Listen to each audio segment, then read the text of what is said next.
আসসালামু আলাইকুম। তারাবিহের ১০ম রাতের তেলাওয়াতটা কিন্তু এক কথায় অসাধারণ। এখানে কোরআনের ৩টি অধ্যায়ের মধ্যে এমন এক সংযোগ তৈরি করা হয়েছে, যা আমাদের গভীরভাবে ভাবতে শেখায়। তো আজকে আমরা সূরা ইউসুফ, সূরা আর রাদ এবং সূরা ইব্রাহিমের গভীরে ডুব দেব আর দেখব কিভাবে এক নবীর ব্যক্তিগত পরীক্ষা থেকে আলোচনাটা একেবারে মহাবিশ্বের সত্য পর্যন্ত পৌঁছে যায়। আজকের রাতের তেলাওয়াতটা আমাদের একটা দারুণ সফরে নিয়ে যাচ্ছে। এখানে আছে একজন নবীর বিজয়, এই বিশাল মহাবিশ্বের নানা রহস্য আর একটা ঐতিহাসিক দোয়া, সবকিছু মিলেমিশে একাকার। তো চলুন দেখি এই তিনটা বিষয় কিভাবে এক সুতোয় বাঁধা আছে। প্রথমে আমরা ডুব দেব হজরত ইউসুফ আলাইহিস সালামের সেই অসাধারণ কাহিনীর শেষ অংশে। এটা এমন এক গল্প যা ব্যক্তিগত বিজয়, ক্ষমা আর গভীর ঈমানের এক দারুণ দৃষ্টান্ত। ভাবুন তো একবার, বছরের পর বছর কেটে গেছে, বিশ্বাসঘাতকতা, দাসত্ব, জেল, কি হয়নি তার সাথে। এত কিছুর পর মিশরে এসে হজরত ইউসুফ আলাহিসাল্লামের জীবনের গল্পটা একটা অবিশ্বাস্য মোড় নেয়। এই দীর্ঘ কষ্টের পর তার চূড়ান্ত বিজয় কাহিনীটাকে আরও অনেক বেশি অর্থবহ করে তুলেছে। তো এই গল্পের ক্লাইম্যাক্সটা কিভাবে হল? কয়েকটা ধাপে। প্রথমে তিনি বাদশার স্বপ্নের এমন এক ব্যাখ্যা দিলেন যে তাকে সরাসরি মিশরের অর্থমন্ত্রী বানিয়ে দেওয়া হল। এরপর দেখুন কি হয়, সেই ভাইরাই যারা তাকে ফেলে দিয়েছিল তারাই কিনা খাদ্যের জন্য তার সামনে এসে হাজির, আর তখনই তিনি নিজের আসল পরিচয়টা প্রকাশ করেন। আর শেষে সেই অসাধারণ মুহূর্ত, পুরো পরিবার মিশরে একসাথে, আর তার বাবা মা ভাইরা সবাই তাকে সম্মান জানাচ্ছে, ঠিক যেমনটা তিনি ছোটবেলায় স্বপ্নে দেখেছিলেন। আর এই গল্পের সবচেয়ে শক্তিশালী মুহূর্ত কোনটা জানেন? যখন তার ভাইরা তার সামনে অপরাধী হিসেবে দাঁড়িয়ে। তিনি কি করতে পারতেন? প্রতিশোধ। কিন্তু তিনি কি করলেন? ক্ষমা। তিনি বললেন, আজ তোমাদের বিরুদ্ধে আমার কোনো অভিযোগ নেই, আল্লাহ তোমাদের ক্ষমা করুন, কারণ তিনিই তো সবচেয়ে বড় দয়ালু। এই একটা কথাই তার মহত্বের পরিচয় দেয়। এ থেকে আমরা কি শিখলাম? হজরত ইউসুফ আলাইহিস সালামের কাহিনীটা আসলে ধৈর্য, অটল বিশ্বাস আর ক্ষমার এক চূড়ান্ত পাঠ।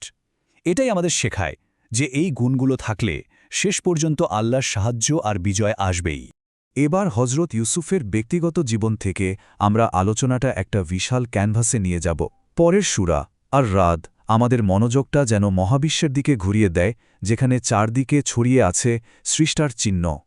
কোরআনের এই সুরের পরিবর্তনটা খেয়াল করেছেন? একজন মানুষের গল্প থেকে সোজা পুরো মহাবিশ্বের কথায় চলে আসা হল। সূরা আর রাত যেন আমাদের ডাকছে, বলছে, একটু চারিদিকে তাকিয়ে দেখো। এই যে আকাশ কোনো থাম ছাড়াই দাঁড়িয়ে আছে, সূর্য আর চাঁদ কি নিখুঁতভাবে ঘুরছে। এই বিশাল পৃথিবী যাতে আছে পাহাড়, নদী, আবার দেখুন সব ফল জোড়ায় জোড়ায় তৈরি। আর এই যে দিন আর রাতের আসা যাওয়া, এগুলো কি এমনি এমনি হচ্ছে? সূরাটার নাম হল আর রাদ, যার মানে হল বজ্র। আর এর মূল মেসেজটা একদম পরিষ্কার। আকাশের ওই বজ্রের গর্জন থেকে শুরু করে প্রকৃতির ছোট বড় সব নিয়ম, সব কিছুই একজন, মাত্র একজন সর্বশক্তিমান স্রষ্টার দিকেই ইশারা করছে। আর সত্য আর মিথ্যার মধ্যে পার্থক্যটা বোঝানোর জন্য এখানে কি চমৎকার একটা উদাহরণ দেওয়া হয়েছে। বলা হচ্ছে, সত্য হল ওই পানির মতো, যা জমিকে উর্বর করে, যা টিকে থাকে, যা জীবন দেয়। আর মিথ্যা? মিথ্যা হল বন্যার সময় পানির ওপর যে ফেনা জমে, ঠিক সেটার মতো। দেখতে অনেক বড় কিছু মনে হলেও আসলে একদম ক্ষণস্থায়ী, একটু পরেই মিলিয়ে যায়, কোনো চিহ্ন রাখে না। শুধু প্রকৃতির কথাই নয়, এই সূরা আমাদের ব্যক্তিগত আর সামাজিক দায়িত্বের কথাও মনে করিয়ে দেয়। এই আয়াতটা তো অসাধারণ।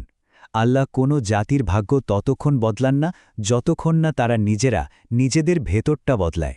মানে পরিবর্তনটা শুরু করতে হবে আমাদের নিজেদের ভেতর থেকে। কি শক্তিশালী একটা বার্তা, তাই না? তো আমরা ব্যক্তিগত জীবন দেখলাম, মহাবিশ্বের নিদর্শন দেখলাম।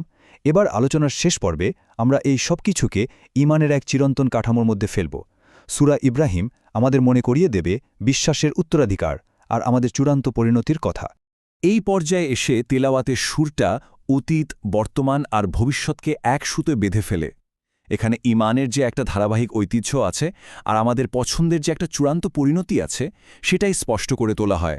সূরাটা শুরুই হচ্ছে হজরত ইব্রাহিম আলাইহিসসালামের সেই ঐতিহাসিক দোয়া দিয়ে। তিনি মক্কাকে একটা নিরাপদ শহর বানানোর জন্য আর তার সন্তানদের মূর্তি পূজা থেকে বাঁচানোর জন্য দোয়া করেছিলেন। এই দোয়াটা ছিল ভবিষ্যতের জন্য বিশ্বাসের একটা শক্ত ভিত্তি গড়ার দোয়া। একদিকে হজরত ইব্রাহিমের ওই আশার দোয়া, আর ঠিক তার বিপরীতে এই একই সূরায় আছে বিচার দিবসে শয়তানের চরম হতাশার ঘোষণা। সে তার অনুসারীদের কি বলবে জানেন? বলবে, আজ আমাকে দোষ দিও না, নিজেদের দোষ দাও। আমি তোমাদের কোনো কাজে আসব না, তোমরাও আমার কোনো কাজে আসবে না। কি ভয়ঙ্কর এক স্বীকারোক্তি! এই যে দুটো কথা, একটা আশার আর একটা চরম হতাশার, এর মধ্যে যে আকাশ পাতাল তফাত, এটাই আসলে দুটো চূড়ান্ত পথের ছবি আমাদের সামনে তুলে ধরে। একটা পথ হলো ঈমানের, যা আশা আর ঐতিহ্য তৈরি করে, আর অন্যটা হলো অবিশ্বাসের, যা শেষে নিয়ে যায় শুধু হতাশা আর একে অপরকে দোষারোপ করার দিকে। তাহলে আলোচনার একদম শেষে এসে আমরা এই রাতের তেলাওয়াতের 3টা আলাদা বার্তাকে একসাথে মিলিয়ে একটা মূল শিক্ষায় পৌঁছাব। চলুন এক নজরে দেখে নিই। সূরা ইউসুফ আমাদের শেখালো ধৈর্য, ক্ষমা আর বিশ্বাস। সূরা আর রাদ আমাদের দেখালো যে এই সৃষ্টির মধ্যেই স্রষ্টার পরিচয় লুকিয়ে আছে। আর সূরা ইব্রাহিম মনে করিয়ে দিল ঈমানের ধারাবাহিকতা আর আমাদের উত্তরাধিকারের কথা। তার মানে আমরা যদি পুরো ব্যাপারটা একসাথে দেখি, তাহলে দেখব 10ম রাতের তেলাওয়াতটা শুরু হচ্ছে একজন নবীর ব্যক্তিগত পরীক্ষা দিয়ে, তারপর সেটা আমাদের নিয়ে যাচ্ছে পুরো মহাবিশ্বের নিদর্শনের দিকে, আর শেষ হচ্ছে ঈমান, ঐতিহ্য আর আমাদের জবাবদিহিতার এক চিরন্তন বার্তার মাধ্যমে। শেষ করার আগে একটা প্রশ্ন রেখে যাই। এই যে শিক্ষাগুলো, ব্যক্তিগত ধৈর্য থেকে শুরু করে মহাবিশ্বের বিশালতা পর্যন্ত, এই সব কিছু আমাদের নিজেদের জীবনের পথকে কিভাবে আরও বেশি আলোকিত করতে পারে, এটা নিয়ে ভাবার অনেক সুযোগ আছে।